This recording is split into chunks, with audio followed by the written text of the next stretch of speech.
Alright, Kikai no Naka no Akuma, Demon in the Machine for short. I wanted to show you guys what got done in the dungeon today. So, digital camo on Sentinels. We're going to do alternate patterns, including Hex, on the rest to give them a uniform tie-in scheme. I'm happy I found a bit I was missing for one of my Sentinels, but he's on my desk. I'll get to him in a minute.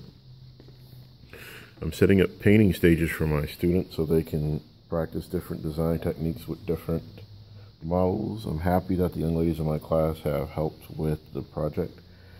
They're doing a great job.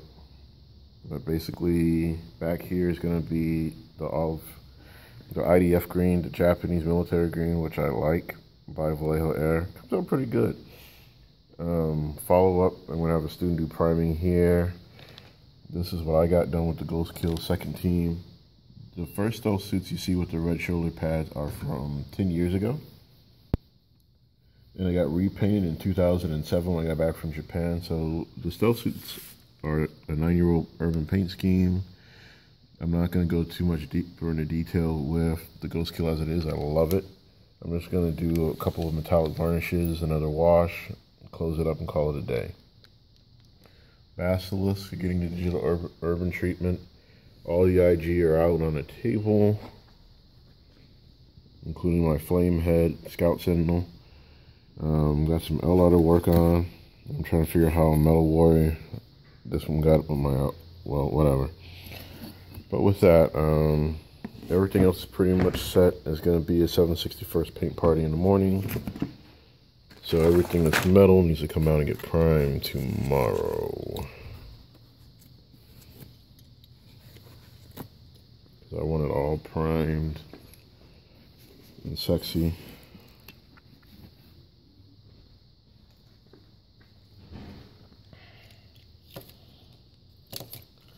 Update on the Fallout Hobby stencils. They do great work if you take your time.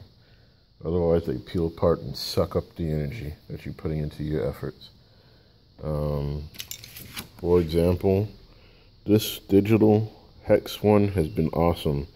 This is a piece out of the digital camo stencil that peeled miserably after trying to let it dry on plastic.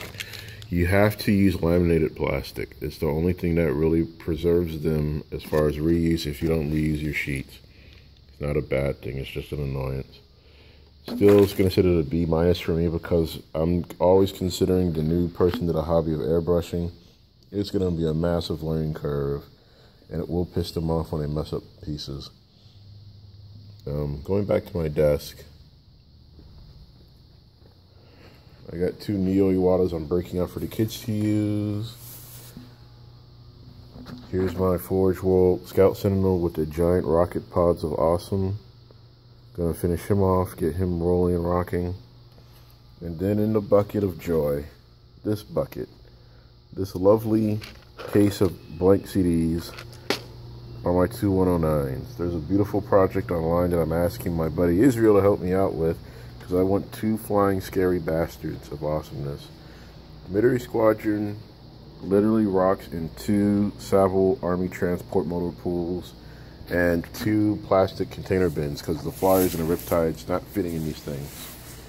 Other than that, it's a beautiful, beautiful Wednesday. My week's almost over. I want to play hooky and go play with my armies, but I can't. So a lot happened today. Got a lot of learning in. I love the fact I can come to work, play with my models, and my kids can have a great time. And I'm gonna walk you over to the inner sanctum of the dungeon. Yes, I have a massive computer lab. I have 4 airbrush compressors, if you can see from here, set up on the table, and I got 4 airbrushes. I hope all 4 work and we can have fun tomorrow. I'm going to teach the kids how to clean airbrushes and do everything. So for those that are curious, Dungeons & Dragons, Battletech, Macross models, Patlabor models, copy of Windows 7, Godzilla, more 40K, War Machine Menoth down there in the box, more 40K, airbrush bits, more Macross Armored Core, computer case. All my collection comes to school. So Battletech, Battletech, 40K Eldar. I don't know how my comic books. More Battletech. Eldar underneath the Battletech. And I'm in love with all the work that's been traded to me, donated, given, what have you, whatnot. So we're going to have the young ladies tomorrow decal up the Wraith Knights. I'm going to try out a reptilian scheme before I do it to my salamanders that never got sold. Not complaining that they never got sold, but I want to work with what I got left. So thanks for watching. I know it's a 5-minute video. I normally do them shorter. Have a great evening from Austin, Texas.